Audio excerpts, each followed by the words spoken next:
you ready for a deep dive into one of the most intense animated series out there? Welcome to Radioactive Ramblings, where we are currently breaking down the world of Invincible. Each week, we're going to unpack the jaw-dropping twists, the unforgettable characters, and that trademark brutal action. From Mark Grayson's journey to the darker side of heroism, to our continued love of Debbie, we've got every moment covered. Mark, I don't want to hurt you. I'm not the one who's gonna get hurt. You said you don't do threats. Yeah, well, people change. Whether you're a longtime fan or just getting started, tune into our exclusive takes, fan theories, and so much more. Catch new episodes of Radioactive Ramblings every week, your go-to podcast for all things Invincible and more.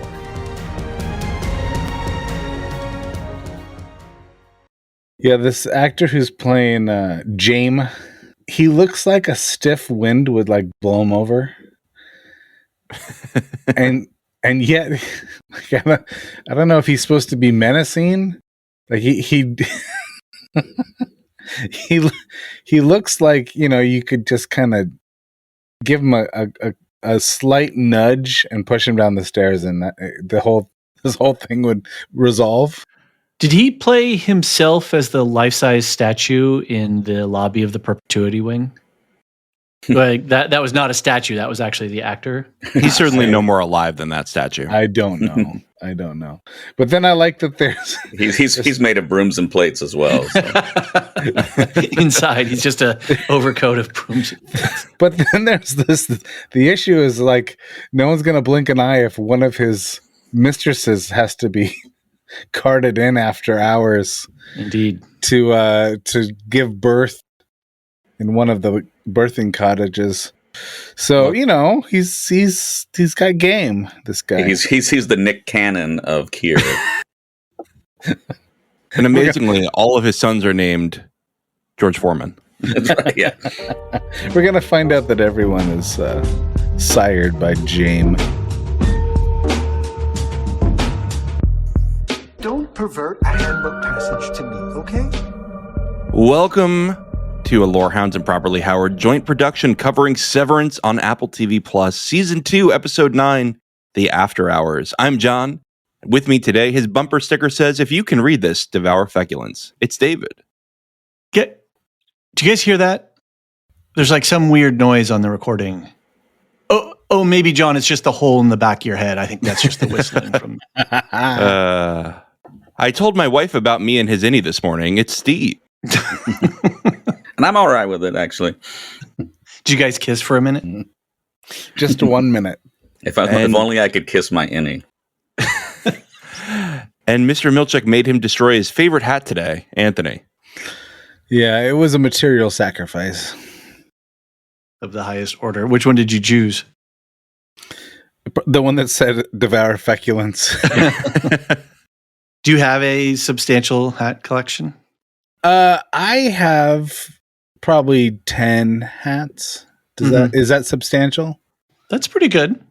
For a bald man, it's not a lot. I don't know if I have 10 We're on the pairs of moderate shoes. scale of the housing scale. How's your is that like a separate temper, the hat temper? Mm-hmm. Okay. I just counted 30 hats behind me. So, All right. Well, David, give us the housekeeping. Well, we're coming to the end here.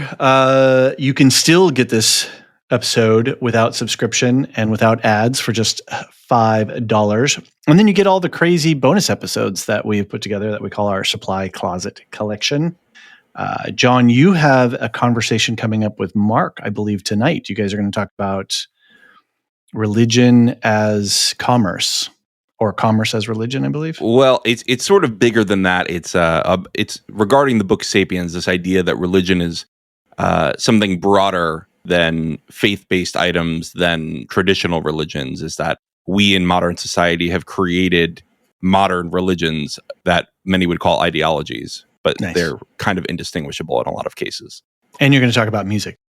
We are going to talk about music. I don't know what he has planned for that, but okay. we'll see.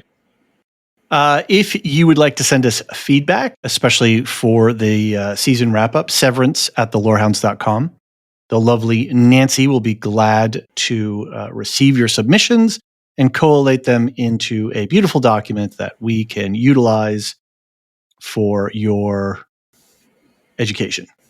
Head over to the Discord if you would like real-time chat. Links for everything are in the show notes below. And we always do appreciate short and to the point ratings and reviews on Apple Podcasts. Why do they have to be short? Why are you trying to censor our reviewers? Yeah, why can't the words be longer than a single syllable? Monosyllabic only. Yeah, monos. I just, get to the point. The internet's a busy place, Move along. Wise words from David today. David, since you're pithy with your monosyllabics, why don't you start us off with your Full hot of take? pith and vinegar. Your pith and feculence. I have one thing to say to the director of photography of this television show. Just fuck right off. Like, what the hell are you doing? You're breaking my ability to watch mediocre television. Mm-hmm. That shot of Dylan in front of the mural, the painting. Oh, yeah. I mean, that's great. just get the fuck out of here. I am not a crass person. I don't like to swear, but Jesus effing Christ, the show. That's Jessica Lee Gagne. I think that's how you pronounce it. Are you going to offer her a paper ring? Yeah, she was on the absolutely. I believe she was on the official podcast a couple of weeks ago for that episode 7. Anyway, I don't have much else to say. We got a lot. We got some things to talk about on the episode today. I didn't think of a lot of it because otherwise it's just I'm going to be repeating myself in my praise for the the visual storytelling of the show.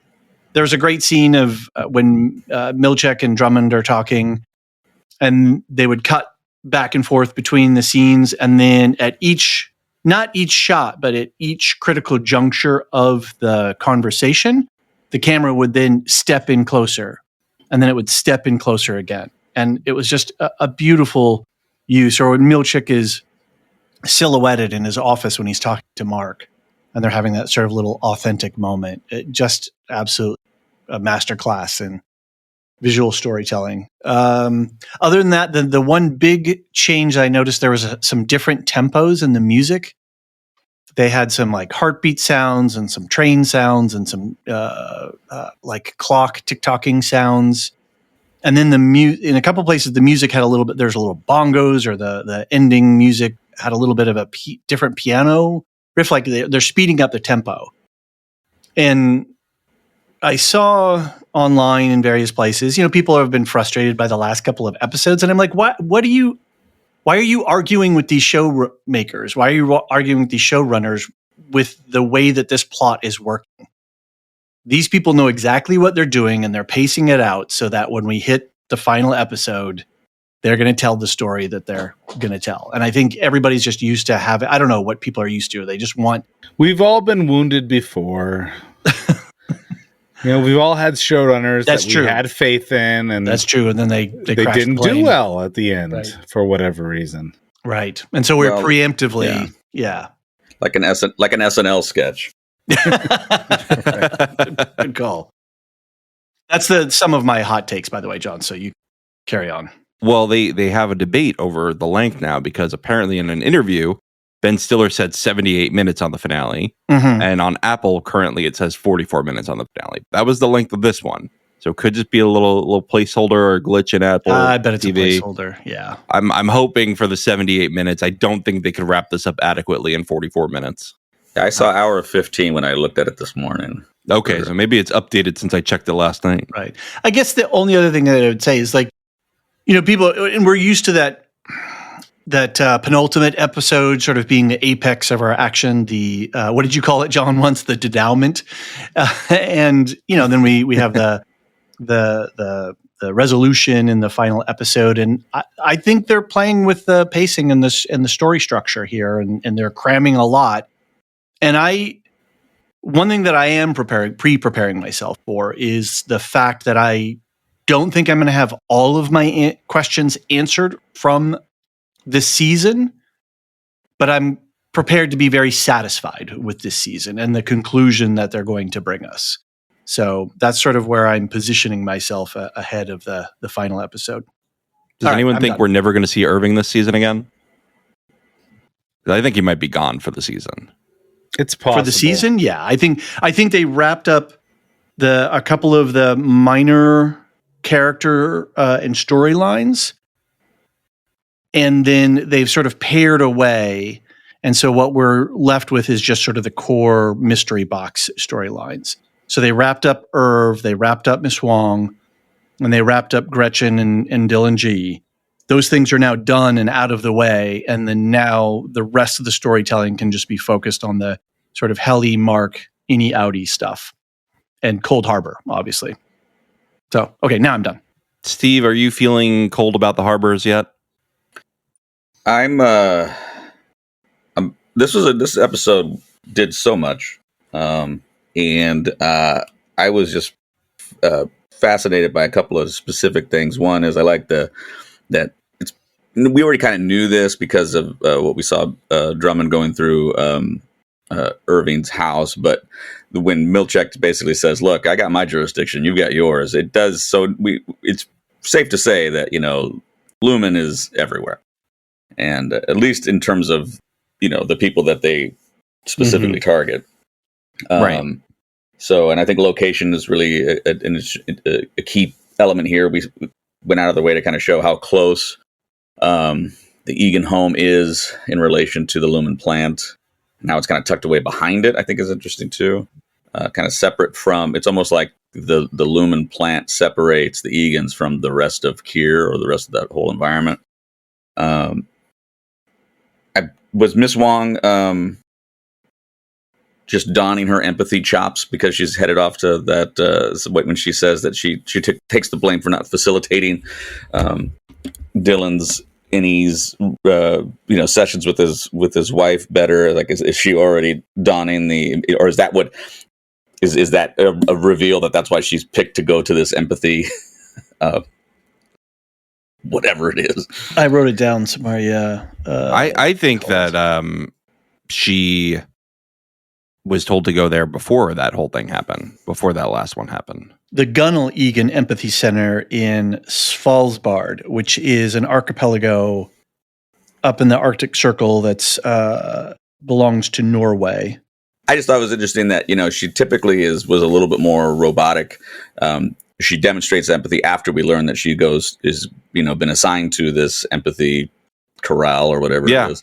And so it makes you wonder, does she now feel free to be empathetic because that's where she got? Like, you don't know what your choices are, or was she sort of tracked for that was what, whereas maybe Cobell was known for her ingenuity, maybe she's known for her empathy, which gives her another opportunity to be something, which is kind of funny because you have a wellness director who goes out of their way to make sure that you don't show preference for anything or you keep everything even keel, but yet there's this notion of Lumen has something for empathy. That was just something that just kept sticking with me the whole time. Like, where is this coming from?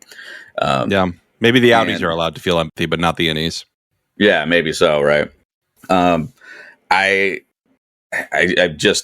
Milchick is just ever fascinating, and it's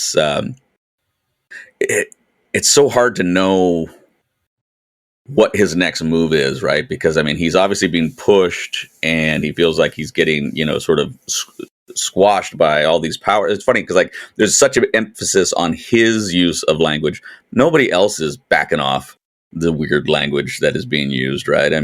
Yeah, but I think it's specific. It's almost like there's Lumen specific language, and for whatever reason, Milchick is playing jazz with it or whatever. It's like, well, yeah, because Burt calls it out, right? Like, Burt specifically talks about the specificity of Lumen's language, and like Lumen goon. Like, I would never say something like that, So you have that, but then so it calls attention to the fact that language is important to Lumen and how they speak is important. Chicanery is thrown around even outside of Lumen. So there is, so it does make you wonder a couple of things about Milchick. Is he getting in trouble for doing the thing that everybody else does, and he's being singled out like that, which is a way to sort of break him?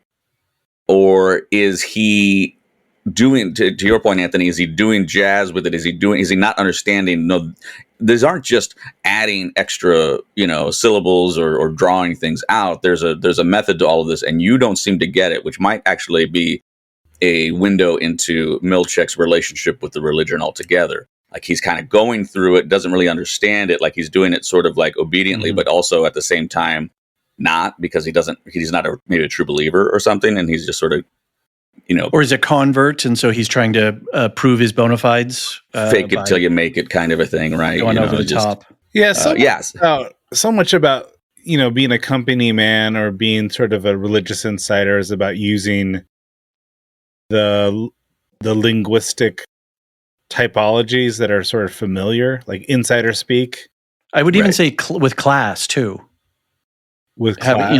Class. Yeah, there's a lot of signaling. Oh yeah, sure. And I think that like for Milchick, it's like, okay, we know that it's important for you to find a little bit of individuality within this corporate structure, but let us show you which kind of individuality we would approve. Like you can look at a picture of a black Kier, that would be approved. You may not use words that we don't like, that would not be approved. So it's funny with him because it's like what actually is breaking him? Because clearly he's breaking with the company, but do we really understand what it is that's motivating? I think he was not treated that badly by Cobell, and he's being treated really badly by upper management. Because his relationship with Cobell was like, I always kind of got the sense early that he had a connection maybe to the higher ups that she was sort of subverting. That she seemed like she had been going rogue a few times, right? Like she was going and getting the candle and doing things like that. And he would just sort of push her to be like, we know it works, or, and it kind of gave this, I got the sense that the relationship before was that he was sort of the ultimate lackey and he was the company guy. But now that he's in this position, it's a question of, is it because he's in this position and this is how they treat people in this role, or is this something specific to him? And it does feel specific to him, right? I mean, the very fact that they did re-canonicalize the images and in that now it feels like, is that an effort to bring him in, or is it an effort to sort of push him out or marginalize him even further? It's a real interesting dynamic. But what I find really compelling is that after all of that with Drummond, he still makes he accepts the call from Mark, and he is like desperate to get his promise that he will come in. It's like, so there's still this pull to do the job, which also kind of speaks to what were the conditions of him ever becoming in this role in the first place, being a part of Lumen, and is there some sort of like, is he beholden, or does he feel beholden somehow so that they feel they can do this kind of stuff to him, which I think is the Milchick character just becomes more and more intriguing to me as this goes along. And obviously we have, I don't want to say straightforward, because it's hard to say anything straightforward when you're talking about guys going in and out of different levels of consciousness and, reintegrated with giant holes in their heads and all that stuff. But that part of the narrative feels like that we're moving Mark very carefully to this last episode, because Cold Harbor is obviously the thing. Well, you got to move somebody with a hole in the head very carefully. That's very carefully. Yes. That's, it kind of goes without saying. Yeah. But anyway, so I found the Milchick, the Miss Wong dynamic, all of that was to me a real key to this episode, because I think it's revealed a little bit more about the world. Also, is Helena back in the floor? Interesting. I don't think so. Yeah, I'm down with it's Helly, but yeah. So Anthony, besides what you've said already, what are your hot takes? I just really enjoyed Mark Scout this episode.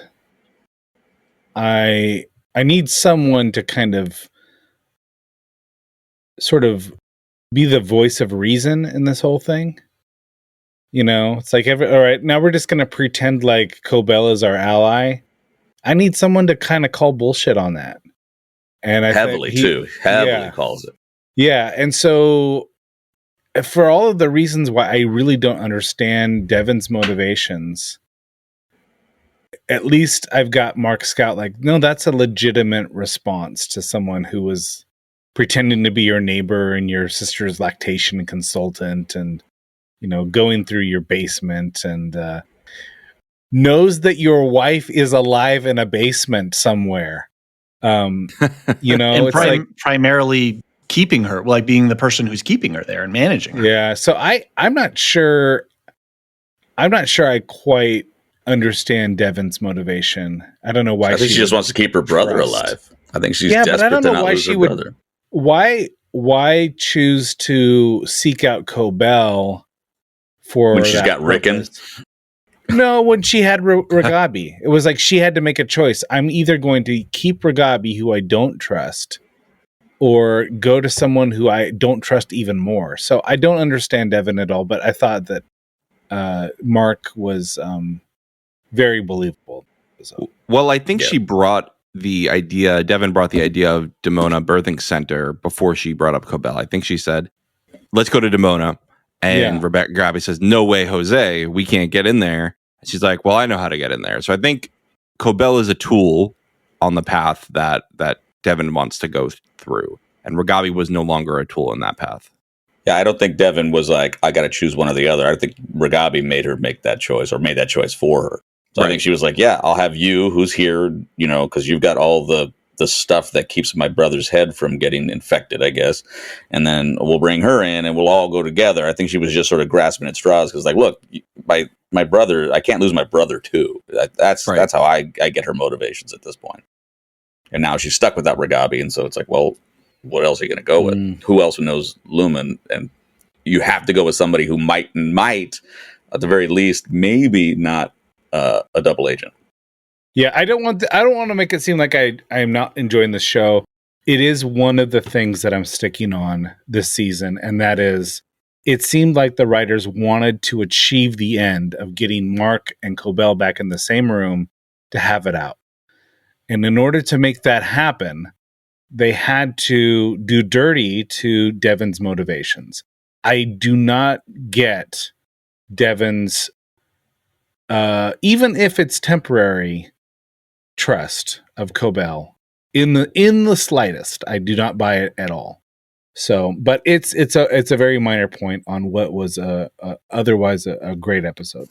I wonder if there's something else too, though, with Devon. My wife kept pointing out, like at the end, if you watch that, when he says she's alive, Devon makes a very interesting, and this whole thing is all about, there's so much face acting in this show that you can't ignore it. She does something where she looks at Mark, and then the way she glances at Cobell, it feels different. It doesn't make it. Don't have to do this shot. You don't have to do that. You can go, she's alive, and go straight to Cobell and have her big fire moment. You could totally do that. But they choose to have Devon be this buffer between the two, and there's this moment where she looks and she gives it, and it's hard to know if it's a knowing look, if it's a power look, or like, so it almost feels, and again, this is, trying to read what you can, it feels like there's something else that maybe Devon's not totally just operating out of desperation, but there might be something else going on here. The only thing that they've given us about Devon prior is in episode 7, where she shares a look with Gemma when Gemma says, I'm not drinking, and then Devon puts 2 and 2 together. So to me, that's the only antecedent that, that's the only inputs to the equation of what Devon is up to, is the fact that she, as much as she loves her brother, she loves Gemma at least as much. And wants her, and if she's alive, she wants her back. And right now, she's at the risk of losing both. Exactly. One again, and then one for the first time. Interesting. So she seems stuff. driven. She seems driven. Yeah, I feel like as sinister as Cobell may be, Devon may be the one who at least, because as far as we know, not severed, has maybe more of the faculties and ability to sort of manage that situation. Also, I assume she pumped quite a bit before all this. Yeah, she's just forgotten she has a baby. Anthony, do you have any other hot takes? I do not, and I'm gonna cede my time to the senator from Connecticut. Go ahead, David. Vermont, actually, but it's the same. It doesn't matter. no, no, do not. Do not. Throw some maple syrup on the pancake, and it's Vermont. Oh man. Ragabi didn't do herself any favors. Like if Ragabi wanted to keep on sides with Devin, Ragabi didn't do herself any favors. Ragabi didn't do herself any favors to her own ends. That was the only thing I wanted to add. Yeah, I mean, Ragabi's kind of mad scientist. I mean, there's a little bit of like, sort of chaos monster in Ragabi. So I don't know if she's to be fully trusted. All I know is that no way I'm ever going to trust Cobell. So that's fair. That's my feeling about it. Well, let's take our break right here, and then we'll come back and we'll talk more about the unholy trinity.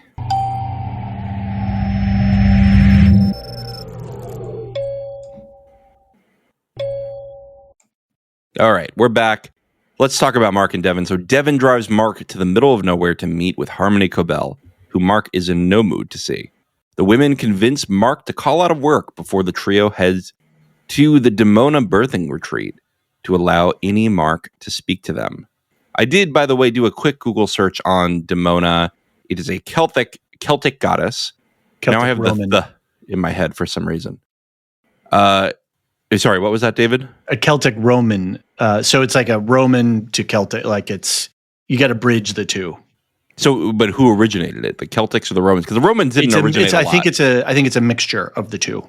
I think they took two different aspects and stuck them together. I don't believe the Celts did. The Celtics did it. I don't believe you. Religious scholar, jump in. So when the Romans went north, the Romans would adopt almost any religion and incorporate. So they were kind of like the Borg. They would they'd take what was most interesting about your culture and they would assimilate it to their own culture. So if you go up to Hadrian's Wall, which is sort of the northernmost part of the Roman Empire, you'll find Celtic shrines that also are venerating Roman deities as well. So yes, Celtic Roman would be a fine way to put it, but let's learn a little bit more. Why is this name important? I don't know. It's the name of a goddess, Google tells me, that is often associated with cows' fertility and healing waters, meaning divine cow, or what I think is the more interesting meaning is the tamed one. The tamed one? Yeah. Demona is also a German TikToker. Oh, good. So you can go back to you said healing waters? Healing waters, fertility in cows, but also it can mean divine cow or the tamed one. It's just interesting because water is such a big deal in this episode. Yeah. I mean, we starts with swimming. We see the water tower. I think even the cartoon that they were watching at Dylan's house was an underwater cartoon. Milchick's looking at a photograph of an iceberg or something. Right. And obviously we keep seeing the shore as they're driving to meet up. There's so much water in this episode. So I wonder if the healing waters is more of the definition to lean into. Did you mention Miss Wong's toy? Oh, yeah. Yeah.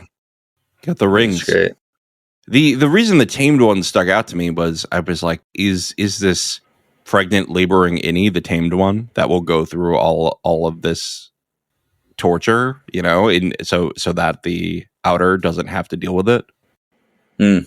Interesting. Yeah, especially if you just maybe it's just that's the cool name for the place because that makes sense.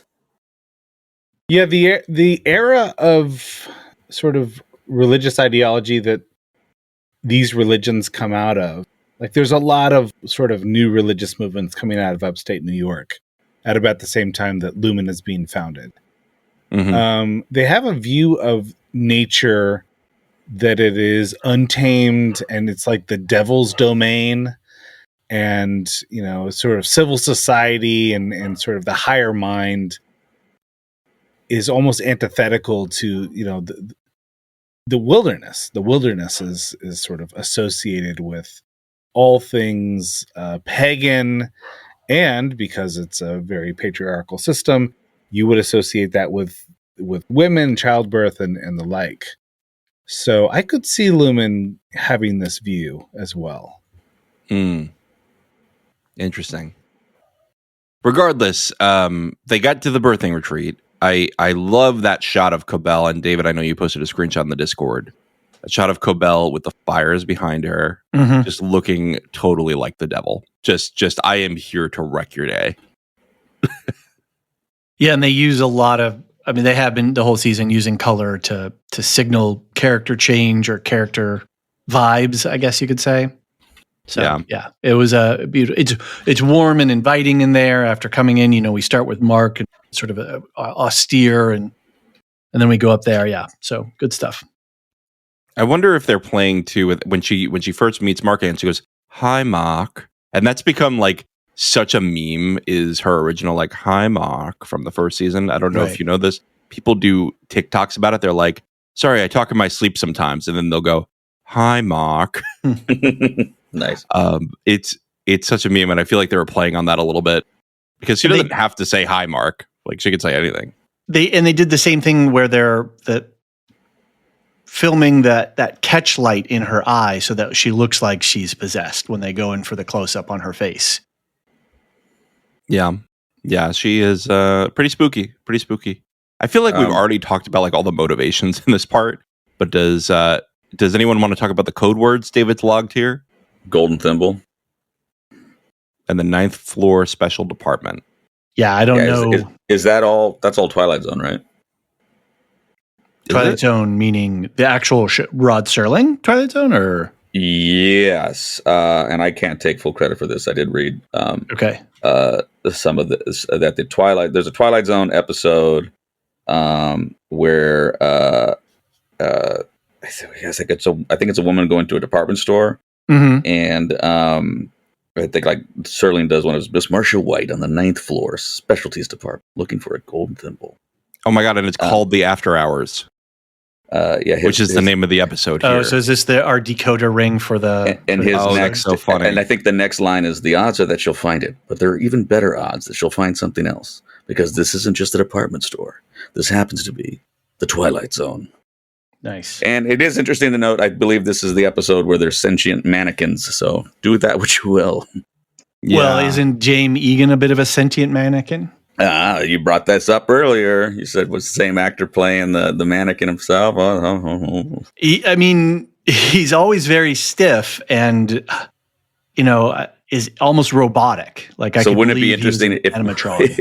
is that Jaime Egan that meets up with Helly? Is that just the mannequin making his rounds? Well, he's not eating. Yeah, I mean, we'll wait to get to that part, but but he does like to moan when she eats.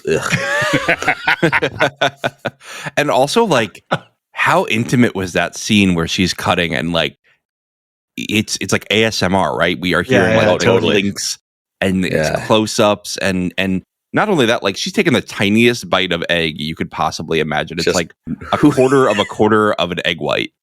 If I was at a restaurant and I saw somebody eat a hard-boiled egg in sections with a knife and a fork, I would punch them in the head. I do want to get Anthony maybe a surprise gift of one of those little black hats that the women were wearing on the cutlery on the plate that she was eating off of. Well, why don't we go right to there next then? Because we all seem to want to talk about Jaime Egan. Helena eats breakfast in front of Daddy Jaime Egan, who she tells that they're seeing to Mr. Bailiff. Innie Helly asks where Mark is and tries to intimidate Milchick before comforting a depressed Dylan. She finds Irving's directions to the exports hall and memorizes them as Jaime Egan arrives to observe his daughter's innie. I wish you'd take them raw. The one thing I like it raw. That was interesting too about that beginning scene, besides the fact that house would just be very difficult to heat in the wintertime. I've thought the same thing. Was the cutlery, the plates, the coffee pot, the little espresso cup thing that he was drinking from, all seem like antiques, like from when earlier Egan had been in existence, and they're sort matching none of the modern decor. By the way, which I think is really they call it the fetid moppet collection. Was that egg split supposed to be symbolic of the fact that she's pregnant? 5 babies. And you wouldn't eat a raw egg if you were pregnant, right?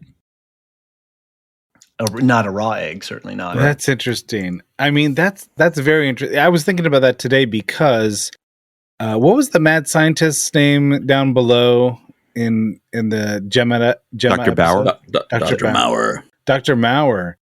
Maurer, that's what it is. You're Didn't right. he say, and I thought it was just a lie, Mark has already moved on, he's found love, and he has a child with his new lover or something like that. Ooh. Yeah, And he I- does say that. That's and I right. thought, well, he's just lying. But then I thought, maybe not. oh, no, he actually did find love, and it very well could be that Helly's Because a version of Mark did move on because he never knew, right? I found the egg Wow. slicer on Etsy. And we for, know that Lumen takes $32. care of all of their medical stuff in-house because of this episode. So if Helly is pregnant, she probably would have gone to a Lumen doctor to find that out. Right. And so is that why James feels that she was tricked? Maybe he doesn't know about all this? Hey, man, I don't know what motivates this guy at all. Honestly. I'll tell you. I have a bonus quote from him. Okay.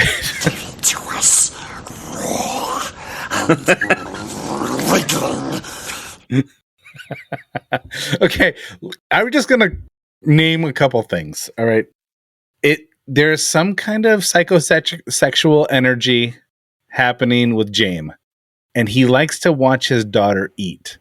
So that's weird. Okay. There's more. He wishes that she would eat the eggs raw. Why? Like, Doesn't Kier eat them raw? what is this weird egg thing that he's got? Why does he want to watch her eat? And why is it more pleasing to him if she eats them raw? The whole thing, I will watch that whole thing, and then the title sequence goes, and I was like, well, that all made sense. Well, yeah, they mentioned, I think, in season 1 that Kier's favorite breakfast was raw eggs and milk. I think it was something like that. Oh, is that right? Yeah. Oh, good pick. Ugh. Raw eggs? They're all on a paleo diet. It's fine. Huh. Doing the Rocky. He was just very impatient. Training for a fight with Apollo Creed, maybe? Yeah, perhaps. How do we feel about oh, you mean Helly E, right? Right. Yeah. That was great. Fine. Yeah. And that might have motivated Milchick to sort of bring a comeuppance to Mr. Drummond later. You know, she's like, of course this is insubordinance. And she walks out and slams the door. And he realizes, oh, well, if she's going to be that way to me, maybe I can be that way to Mr. Drummond. Well, he'd been eating shit all day long too, because everybody was disrespecting him, like throwing That's their right. Dylan threw his badge down, and so I think he just had enough at that point. He was like, Yeah, you "Fuck can this." kind of see the sort of the hierarchy kind of crumbling at this point. So you guys don't have any thoughts that this could be Helena going back down to the floor? I think it's all Helia. Yeah. Otherwise, why would she say, what the fuck? When she sees Because her Jamie Egan's- dad was there and he's not supposed to be? I don't think she would ever say what the fuck in front of her dad. Just based on their relationship.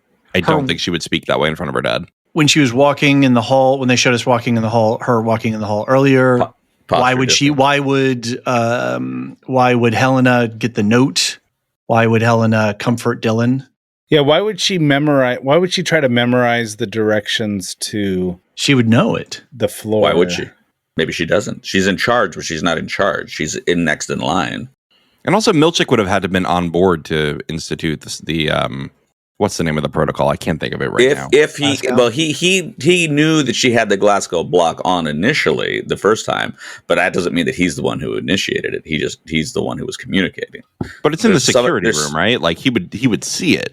He told And- somebody to take the Glasgow block off. Okay, Security make room your right case, now is- Steve. I want to hear your case. Yeah. What is the evidence in this episode that I don't have to say evidence. I just say there's question, right? So she's in there trying to sow some sort of movement down there. Uh-huh. She's when she does the insubordination speech, she brings up the heli E, she brings up the heli R. When he says, you're being, and this is insubordination, she doesn't say, she says something, she's like, you're right, which is a way of saying you're actually being insubordinate to me. By you not giving to me, this is actually insubordination. So that was my first thing that I saw. I was like, I wonder if that's what she means. And then when they had the conversation, Dylan's like, and he's like, if we're so different from our Audis, how come no one knew that it wasn't you? And that conversation seemed interesting to have. And then at the end, I mean, obviously, you're right. It doesn't track that she would say something like that by like if she saw her father, because that's not their relationship. But in that particular setting, as she's trying to memorize the Contra code, she might have had that. It might have been a moment of weakness. Well, I am fully prepared to devour feculence if I'm wrong. I don't think it seems a stretch, but at this point, I trust nothing. I don't doubt that they did that to throw us for a little bit of loop. But then James, his statement, what does he say? You betrayed me? You tricked me. You tricked me. We don't know when or what that reference was. It could be reference to the fact that she had been on the severed floor earlier, not as Helly, or that, I took she was it interested as in relationship to Mark, or that she's pregnant or not pregnant. I mean, she's been running game, right? Didn't she tell Drummond we're not going to tell my father or something? I thought earlier? that was a callback to the season finale of the first season, where she pretended to be the Audi at the gala. Oh, like he's going down to confront his daughter's innie and saying that you tricked me. So that could be. Here's how I read it. I read it as he realizes this is going to be a momentous day. We're all expecting this to happen.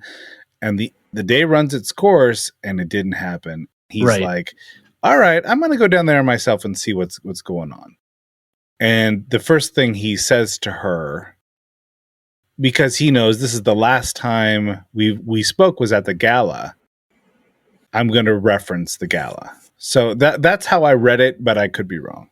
I think I would really enjoy an episode of Undercover Boss with Jim Egan. No one would know it was him with the way he's so natural and way he's just in the cafeteria the whole time, just watching people eat and moaning. He's taking a nap in the supply closet.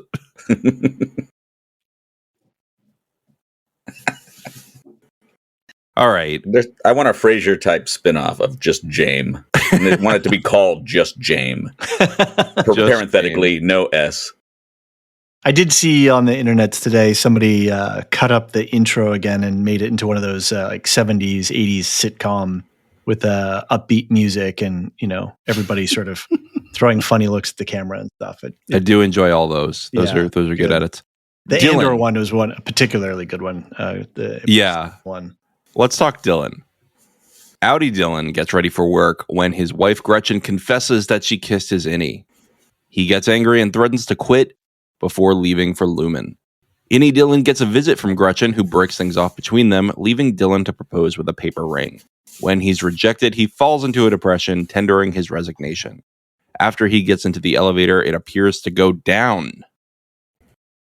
I have a question for all of you.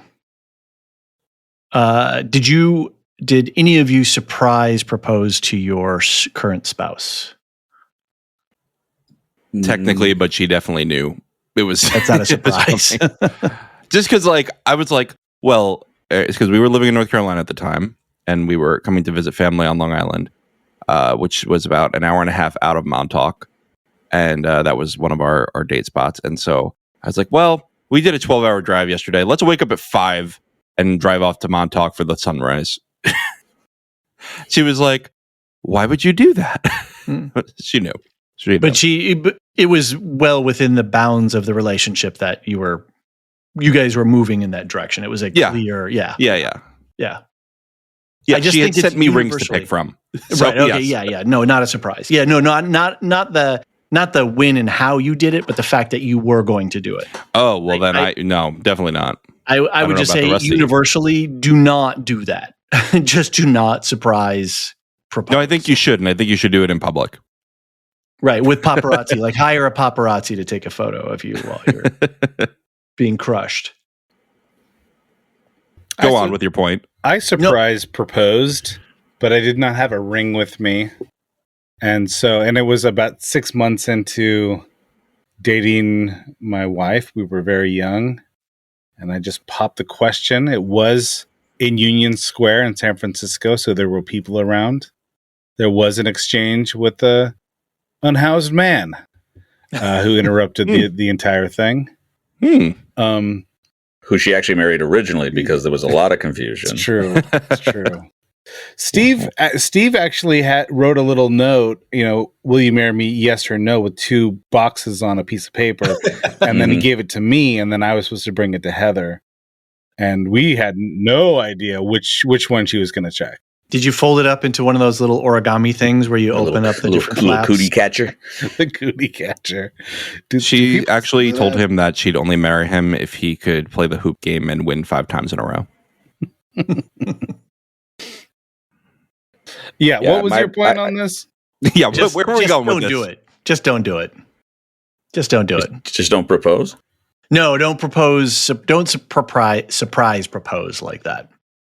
Oh, Because gotcha. you're just putting both of you into just a very awkward and difficult situation. And we see her. This is all preparation for marriage. Like, how are you going to deal with this awkward situation? Right. No, I just felt very bad for both of them. I'm a little surprised. Like, what did he make the ring out of? I thought he made it out of the finger trap.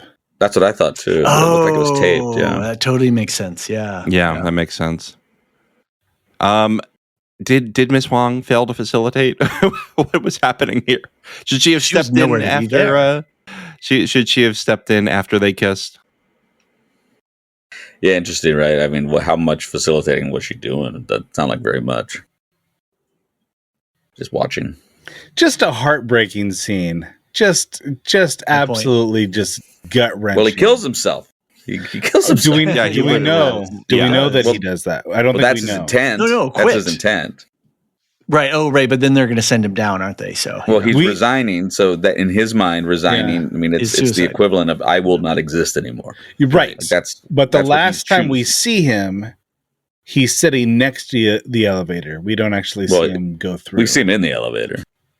And David, you posted a great screenshot of him sitting in front of that painting with Kier pardoning the betrayers. That's what it was. And he's in the position of one of the people about to get with the hand on him. Right? Yeah, like Kier's hand is on him with the sword on his head. Yeah, exactly. Yeah. It's perfectly framed, scale wise too. They perfectly framed it. It's just like, I think they must have, to make that shot work, they had to go back and recommission that so that it was bigger, so it scaled right. So they did a lot of setup to get that shot work, to get the camera at the right distance, to get Zach Cherry's body, and then they had to take that piece of art and stretch it and position it just so. So just to go back to what you said, Steve, you think you saw him in the elevator? He goes in the elevator. Yeah, the elevator door closes. And then later we see an elevator going down, but it's not exactly clear that was Dylan, but it appears that Dylan goes down.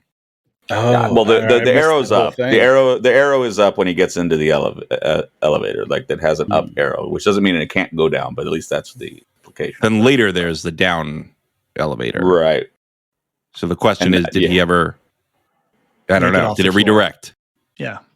Is he going to the testing floor, essentially, is the question. But, these elevators seem pretty specific because that's why they have to find the elevator that goes to the testing floor. Right. So it would be weird if they had multi-purpose elevators, then this whole mystery is like, well, just go to the one you came from. But maybe that's part of it. I don't know. Yeah. Well, we can't trust anything in this facility, right? They took out the cameras, but the cameras are still there, right? We just can't see them. All right. Well, It's very sad with Dylan. There's not a lot of plot here. It's mostly just like, what are they going to do with Dylan on the testing floor if he goes there?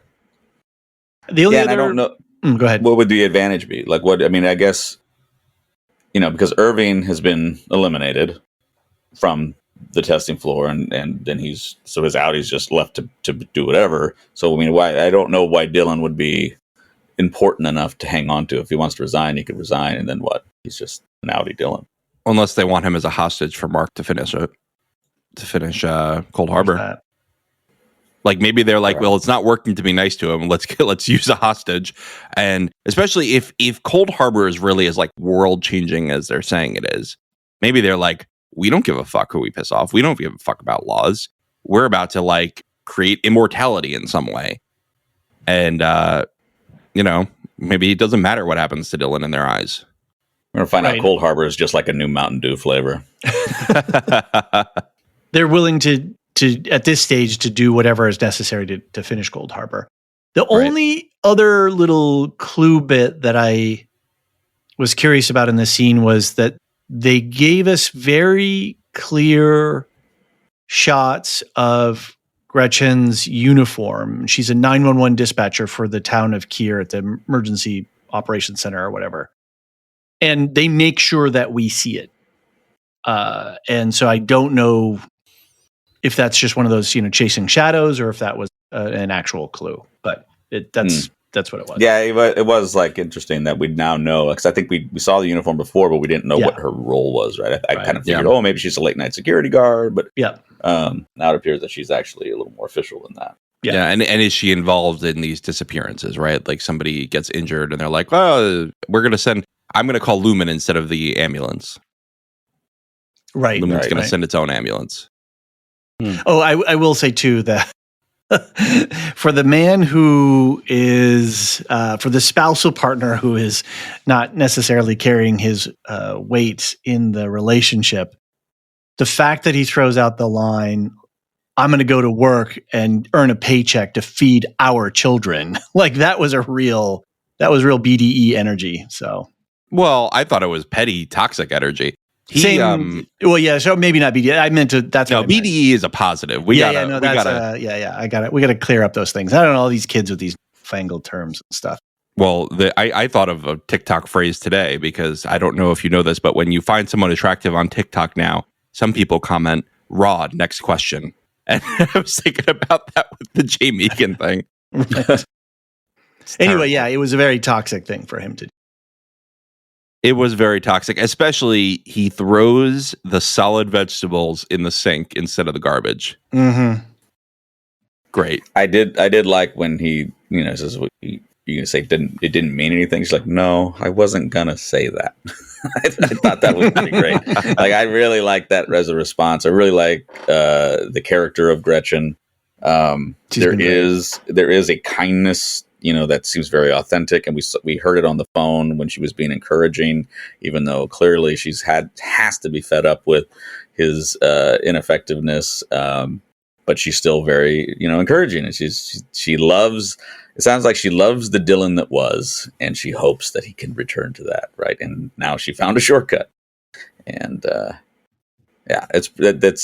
I did not expect that element to come out, but man, how it manifests itself and what it does to, so now, I mean, there is no Dylan that she can go to. It's kind of wild what that means, right? I mean, Gretchen, in an effort to try to win back the Audi Dylan, gave up the Dylan she might even be more in love with, and now, what is that relationship going to be like on the outside? And especially if he's going to not be working again, if he truly is resigned, and now we see how it is for him trying to get work. That's not gonna make things better. No. I just want to call out that there are too many people in this show. Is it all of them? I don't know. How many people in this show are of the opinion that the innie and the Audi are two separate people? It's almost everyone in the show kind of takes that as a given. Mm-hmm. Yeah. And it's just not my view at all. And but I so- think that's how Lumen advertises it, right? So if you're not Yeah, but experiencing even- that on a daily basis, Sure. Yeah. That's sort of the Lumen company line. But even a lot of the people who are not Lumen employees seem to take this view. I don't know. It's an odd thing to have, because it just seems so counterintuitive to me. It's like, no, that is me too. That me just has different memories.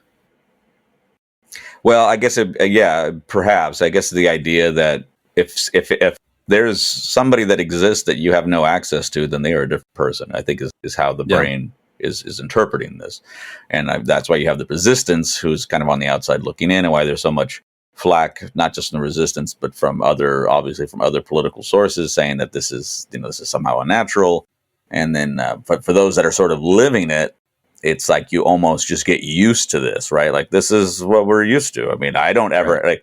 Devin has no access to any Mark, so any Mark is another person in that regard. Like, yes, I know it's Mark, but I know they know that's Mark conceptually, even though in actuality it's true. But it's like they just can't.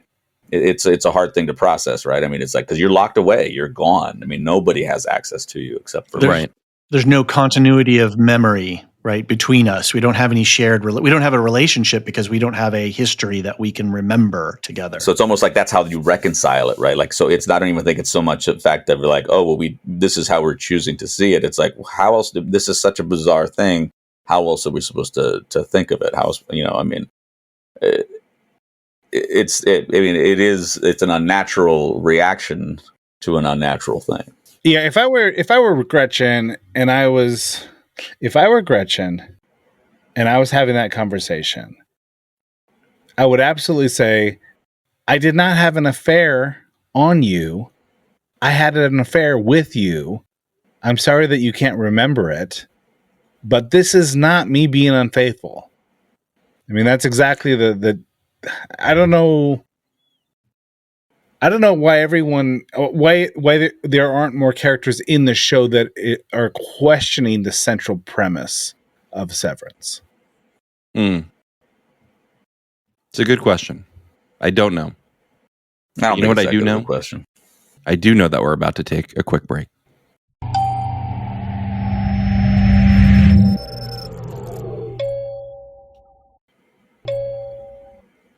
And we're back. I had to stop using the fancy break music because we kept getting videos taken down from YouTube for copyright violations. So we're back with the nice little elevator ding.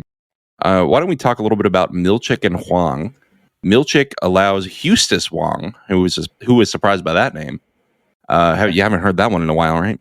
To graduate from the Wintertide Fellowship and send her to the Gunnel Egan Empathy Center in Svalbard. Before she can move on, he makes her destroy her ring game. Later, Milchick is reprimanded by Mr. Drummond for failing to control Mark Scout. He turns things around on Mr. Drummond and refuses to take the blame, but it still extracts a promise from Mark to return to work tomorrow. I've also taken a couple screenshots here. You can see Eustace Wong's placard on her head of Jamie or one of the Egans. Yeah, it is Jamie Egan because it's the Jamie Egan Fellowship. And it says it's the year of vision. And then I took another screenshot from episode 8 that says Harmony Cobells was gotten in the year of Wills. Wiles. Oh, you're right. Yeah. You're right now that I'm looking at it again. So is this like a horoscope kind of thing, an astrology kind of thing where we change the year and we cycle through them, or is this like every year is a different year for the Egans? Something that HR cooked up to keep everybody motivated. Wasn't Wiles one of the 9? I'll check.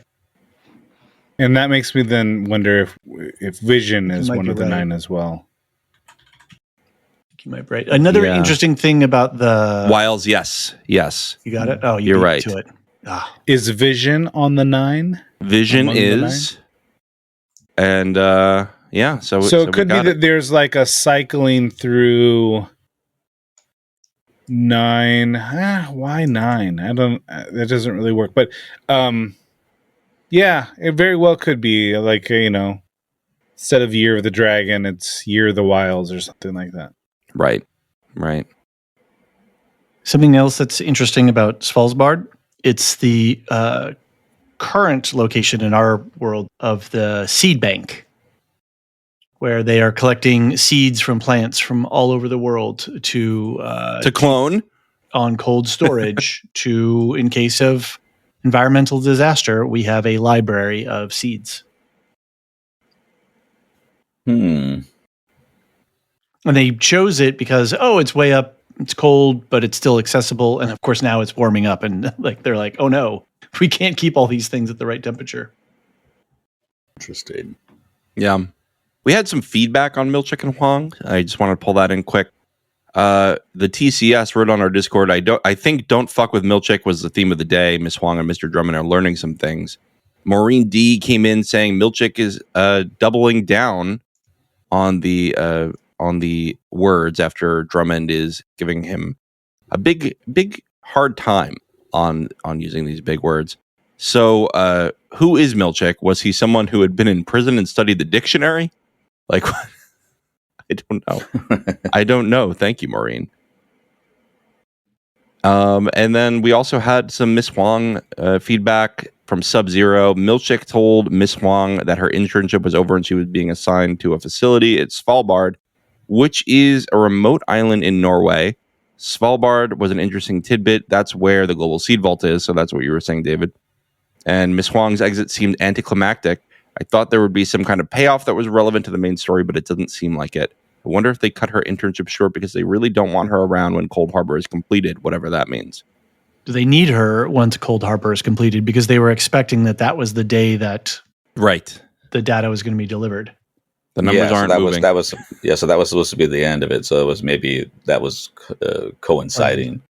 But Milchick certainly was taking some delight in sending her on her way. Right. And when she thought she was finished the quarter, maybe she didn't realize that Cold Harbor would essentially end that quarter, that there wouldn't be further going on. So I don't necessarily see her exit as anticlimactic. I thought it was a really very heartbreaking and gives a better glimpse into Cobell. The idea that they moved her stuff from her parents. So she's out. She's gone. And not only does she doesn't even get to bring the souvenir thing she likes to play with on this ride. She had to smash it as a sufficient totem. So it kind of gives you a sense too of makes you wonder what did Cobell have to destroy that she enjoyed, and now we know why she didn't even get to say goodbye to her mother. So I thought that the Miss Huang thing was actually a pretty powerful exit. There's also why does she have this attachment to this really crappy? If someone gave this to you when you were a child, I don't know about you all, but I would play with this for 5 minutes and never touch it again because it's just frustrating to me. I used to be really good at one of those. I actually played with it quite a bit, and I would. This is, I swear, I had one that was a dolphin, and it had red, yellow, green, and blue rings, and I could get in kind of a quick amount of time. I could get it so it would go red, red, yellow, yellow, green, green, blue, blue. I could go red. I could mix them up. It was something that I actually. And again, I didn't have. John, you have to keep in mind that you're on a podcast with three guys that can remember the world before Atari. All right, we had Furbies. We had Furbies when I was a kid. That's what we had. I just wanted to compliment Steve. Obviously his skill at the water game. Look at where you are now, Steve. Congratulations! All of that time paid off. And just so you know, so you are my peers. Fair enough. I was just thinking it reminded me of Severance. Not Severance. This is Severance. It reminded me of Silo, where you have that Pez dispenser that's a relic of a past age, and right. We have this whole debate over when Severance is, right? Is it a kind of a dystopian future? Mm-hmm. And I don't know. Is this something that's sort of a relic of a past age where more toys were being made? Yeah, this is a world where finger traps are you got to have them. So I mean, I realize she's not an innie, but they keep it pretty. They keep it pretty. Low def out there. Yeah, that's fair.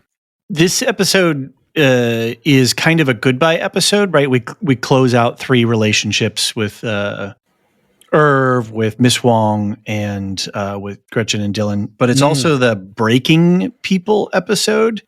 And it's like this, not only is she breaking her toy, and of course Milchick is breaking her, and Drummond is trying to break Milchick, and there's tension with Helly and James. But that all of that sort of breakage is embodied in the fact that she's smashing the water toy, but not just smashing the water toy, but what do they show us? They show us the broken Kier. Right. That's in there. And each time she strikes it, she's smashing it more and more and more, and it's coming apart more and more and more.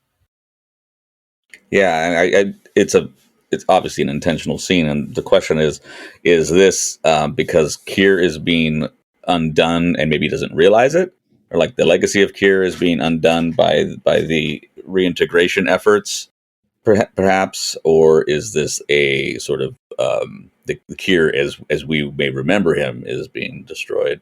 Or are we setting Kier free of the water of the box? Oh, is he being released from the waters of life, the womb? Interesting. Maybe Cold Harbor. Gemma is going to be seen by the world, and the world's going to see her because she's going to have Kier's mind. Oh, yeah. So the idea that, I mean, and again, it's hard to trust anything, right? Especially Cobell, but like Cobell's basically saying that if Cold Harbor if he completed it, Gemma's already dead. And right. I mean, it seems like a pretty literal thing to say. I didn't catch it as sort of some sort of figurative language. You know, we don't exactly know how or why, but it's also kind of disturbing to just see Dr. Maurer. Like, is he just sitting there watching, like waiting for the numbers to move, and so he can just watch this object of his affection just die, or is he looking at her longingly while she's still alive? The Dr. Maurer thing is creeping me out. And why were the other people gone? Why were all those doppelgangers gone? And it was just Maurer. No one else was refining. So, and he was watching Gemma. Yeah. And nobody is refining. I mean, their productivity they're not going to hit quota this quarter, obviously. No, they're not. And nobody else at the other branches are either. And what are they doing at the other branches? There's so many questions that I have for this whole thing. Yeah.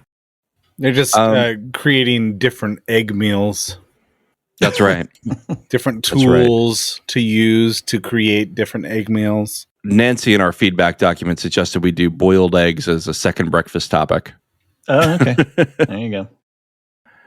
All right. We've got Irving and Burt left. Irving finds Burt waiting at his home, reading Irving's notes that call Burt a goon for Lumen. Burt invites him on a ride, confessing that he severed to create an innocent part of himself after he was a driver for Lumen's shady activities. He buys Irving a train ticket out of town, refusing Irving's pleas for a relationship. Irv and his dog get on the train. Okay, how I read this was when Helly says to her father, when Helena says to her father in the first scene, we're taking care of Irv, which she uses his last name, Mr. Bailiff. Right? Mm-hmm. Taking care of Mr. Bailiff. I did not put that together that was Irv. This is the first time I've come together with it. Okay. when she said that, then I thought, okay, so they've got a plan to eliminate Irv. And then when Walken, I'm using this. What's his Burt. innie name? Burt Goodman. Yeah. Burt. When Burt shows up, he's in his apartment like an assassin would be. Mm-hmm. He's just sitting there going through his stuff. The worst guard dog ever.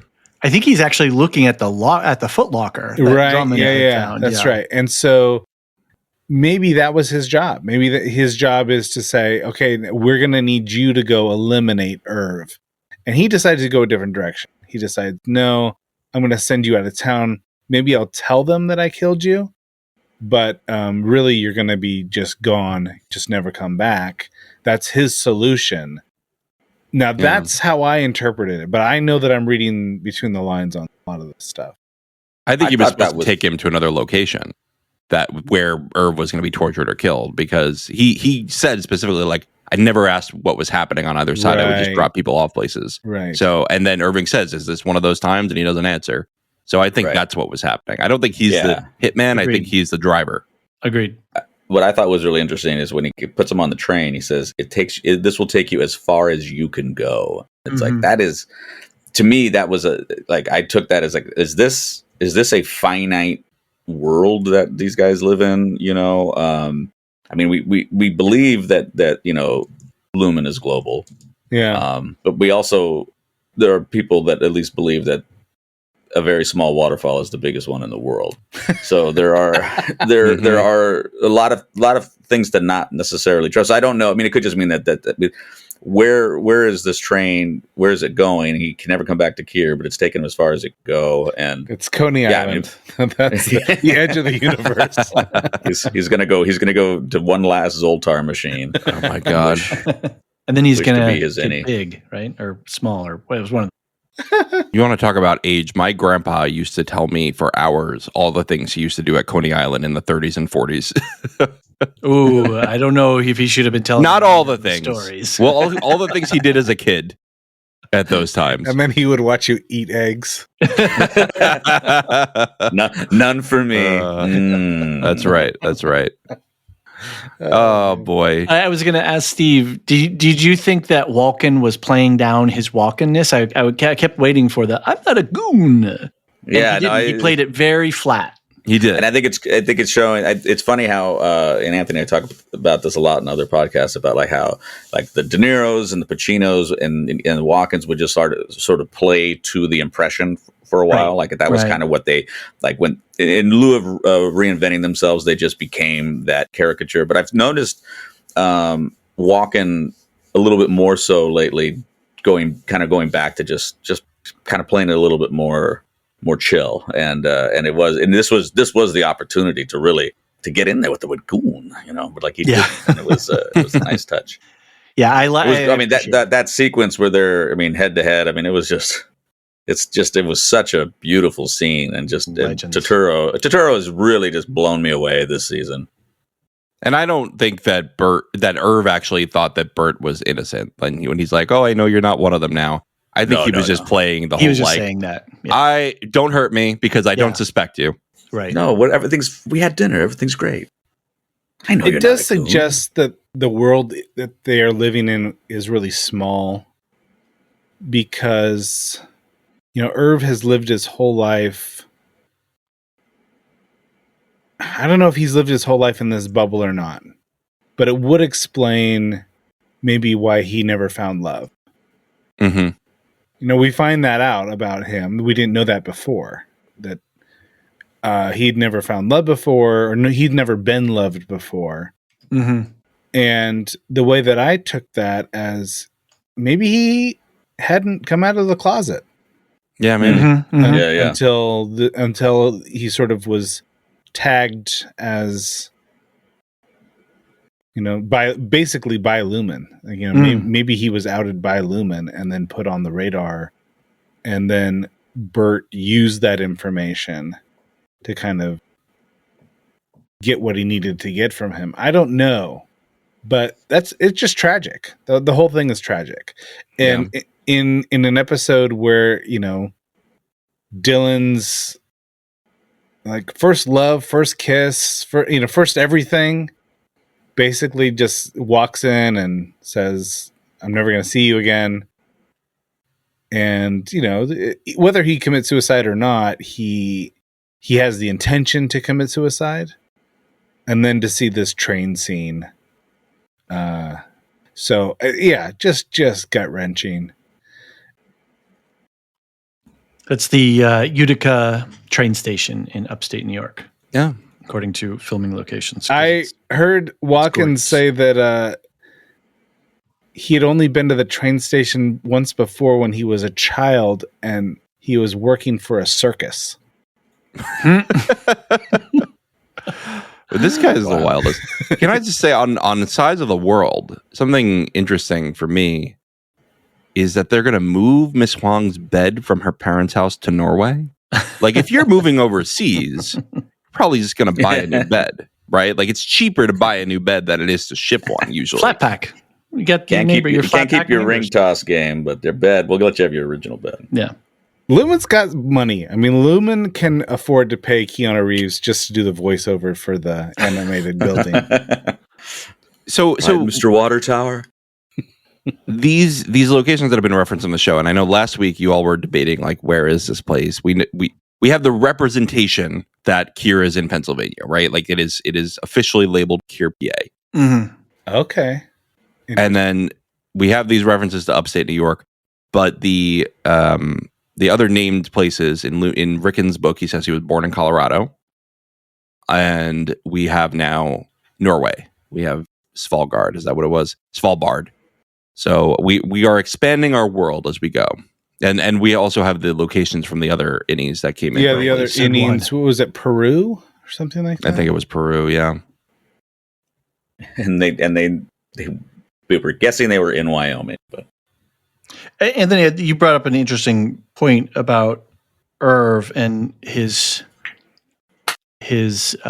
being gay, and it made me think that the show has glanced on two interesting topics, workplace sort of topics, but not delved into them. But even just with this glancing sort of pass by these topics, the issue of race and being black in America in the workplace, or being gay in the workplace.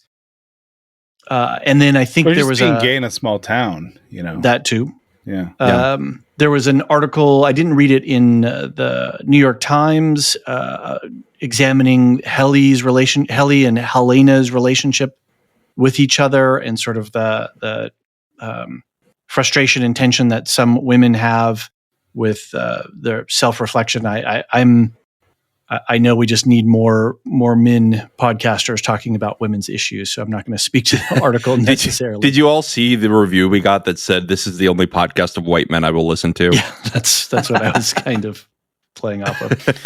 For the record, I'm Italian. It's interesting that they are able to really impact these questions and bring up these topics in these really quite profound ways without ever actually going into them, right? Never spending an episode on it or illuminating it more or really getting didactic with it. They just kind of pass by. And as we pass by, it's like, whoa, like I hadn't really thought about Irv and his sexuality at all until you just brought it up now, other than that fact, he loved Burt, whatever. I just sort of treated it normal. It just seems the fact that he's never found so love. Old. Yeah. I mean, I'm very, very progressive, but when it comes to age, I'm very ageist. He's very old to sort of later in life to recognize I have never been loved. And maybe it's hyperbole, or maybe it's like, he's not talking about romantic love. Could be that he had cold parents or something. I don't know. But that seemed notable to me that this particular character, who's in his 70s at least, would reveal that as he's sort of saying goodbye to his first lover and not a lover at all, right? Like this is really the one that got away, and yet it is sort of the first love. Well, like he said, I don't really know. I don't. Yeah. He's like, because he asked him, he's like, well, how does it feel? I was like, well, I don't know. Yeah, I don't know. I know I've experienced love, but it's somebody else. It's another version of me's memory that has this, and I want to explore it. And this is the only. Again, we don't have a ton of data, but this is our first innie outie similarity, right? That has, Mark certainly sees Gemma inside, and there's no extra connection. But so it almost it feels profound that Burt and Irving would have this attraction, both versions. It seems that really stands out when everything, and it doesn't suggest that it's because there's this connection that's a memory of any sort. It's just it seems organic and authentic, and it's we see now, obviously Gretchen and Dylan have a relationship, but they know, like, she's neutral on she's the same on both sides. And then Dylan Innie is just like, well, I'm getting glimpses of my family and I want that. So like, that's different, right? I mean, it's specifically introduced to him as his wife. Yeah. But yeah, Burt and Irving have this mutual affinity for each other in both versions. And it makes, so I think it makes that's all these sequences even that much more profound, because like their love feels like even more true than any other true love that they've had that's been represented on this show. Right, because there's no continuity between. There's no. They're both in these different states, and yet they still feel an attraction. Yeah, because Mark would spend significant time with Gemma and never know. Right. Yeah, the other line that got me was, I think he said, "I'm ready." Mm-hmm. I'm ready for this or something. Suggesting that maybe he was never ready before or something like that. Yeah. And maybe he's ready for the fight too to maintain it. Yeah. And also, he's going, I've never been loved. And while he's holding his dog, who's like, hey, Dad. It's like, yeah, you're a pretty bad guard dog. So. Do I mean nothing to you? Yeah, he was a pretty bad guard dog, just staring at the assassin. I don't think that we've seen the last of Irv. And I don't know if it's this season, but we're going to see more Irv. And Joe H from our Discord pointed out that we never learned who he was calling earlier in the season. So that's true. It might not be yet. resolved in this season, but it's certainly in the future. Yeah. And that's what I was saying at the top of the episode.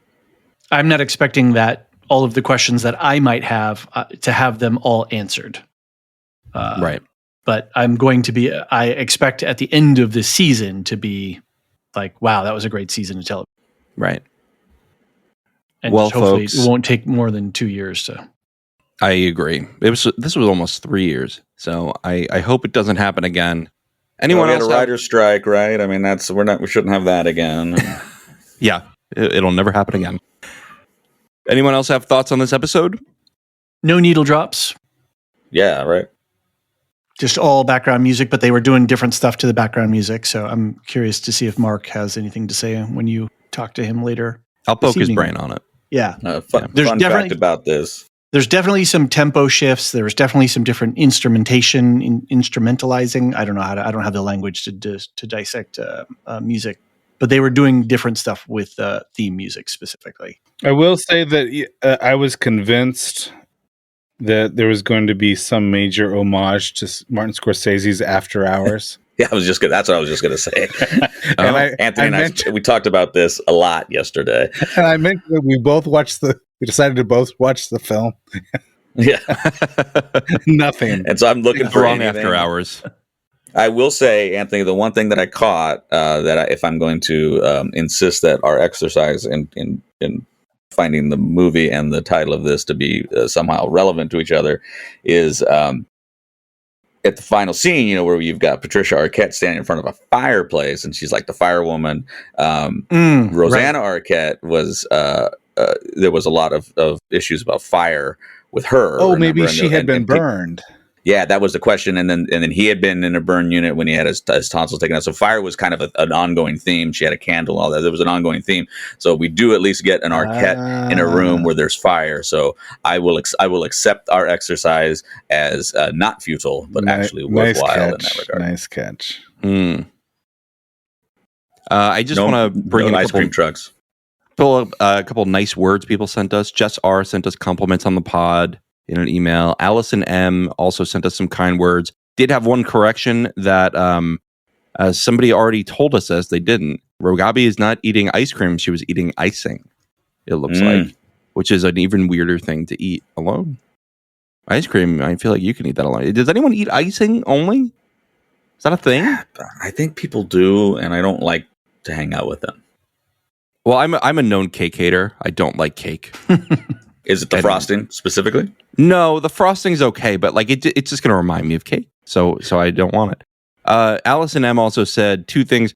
My husband points out that sissy actor Jane Alexander was in The Cider House Rules as Nurse Edna. This movie also had an ether-related thread. Yeah. Michael Caine's character Dr. Larch dies when his huffing mask doesn't fall away. Interesting. And then also Maureen and Abby were with you, David. The production is fantastic. So everyone's in agreement. Hear, hear. Quickly, properly, Howard, what are you doing? Anything? Actually, Steve and I just started doing a reread of The Night of the Seven Kingdoms, which you can search for Electric Boogaloo. Reluctantly. And yes, Steve does read when I force him to read. So we're going through bit by bit through the Hedge Knight right now, and I am quite enjoying making Steve miserable. I made him watch Cocktail, so I guess we're... Have you read or listened to, rather, the Viserys actors' audiobooks of those? Because they're fantastic. Who's the audio? I mean, I've listened to some Daenerys brother. Yes, that's right. In Audible, it's Harry Lloyd that does. That's who it is. Thank you. Is the voice actor? Yeah, and he's fantastic. Yeah. I listened to those. I was on vacation in Ireland, and I listened to those as I was like hiking through some nice nature. That's a nice experience. It was a very pleasant experience, and that will always stick with me. So I'll be listening to your coverage. Fantastic. They're very good books. They're nice and light. So Steve doesn't like the selling point. Lorehounds, just gonna say we are already deep into our Wheel of Time coverage. Alicia and I have 4 pods coming out this week on the Wheel of Time since they dropped 3 episodes. And we've got a season pass for that if you're interested in that, with bonus episodes, lorecasts, and a show guide for that one. So you can get our visual guide to the episodes. And please check out elsewhere on the network for Radioactive Ramblings, Never Mind the Music, which you'll hear on the next Supply Closet episode that I record with Mark. Never mind the Ramblings. Don't forget that podcast. Never mind the Ramblings? Yeah, never mind the ramblings of the Ring of the Silo Dust. If you say so. Alicia's got some Dune stuff coming. We've got Rings of Rituals. Always check that out. Got plenty of stuff on the network. We've got stuff planned for Andor. We have a really exciting coverage set for that, and The Last of Us is coming as well. So, I think that's it, folks. We'll see you on the other side of the finale. This podcast is a joint production of the Lorehounds and Properly Howard. Click the link tree in the show notes for links to more podcasts, our Discord server, and ways to support the show. Any opinions stated are ours personally and do not reflect the opinion of or belong to any employers or other entities. Is it the Frank or the Beans? Are you ready for a deep dive into one of the most intense animated series out there? Welcome to Radioactive Ramblings, where we are currently breaking down the world of Invincible. Each week, we're going to unpack the jaw-dropping twists, the unforgettable characters, and that trademark brutal action. From Mark Grayson's journey to the darker side of heroism, to our continued love of Debbie, we've got every moment covered. Mark, I don't want to hurt you. I'm not the one who's going to get hurt. You said you don't do threats. Yeah, well, people change. Whether you're a longtime fan or just getting started, tune into our exclusive takes, fan theories, and so much more. Catch new episodes of Radioactive Ramblings every week, your go-to podcast for all things Invincible and more.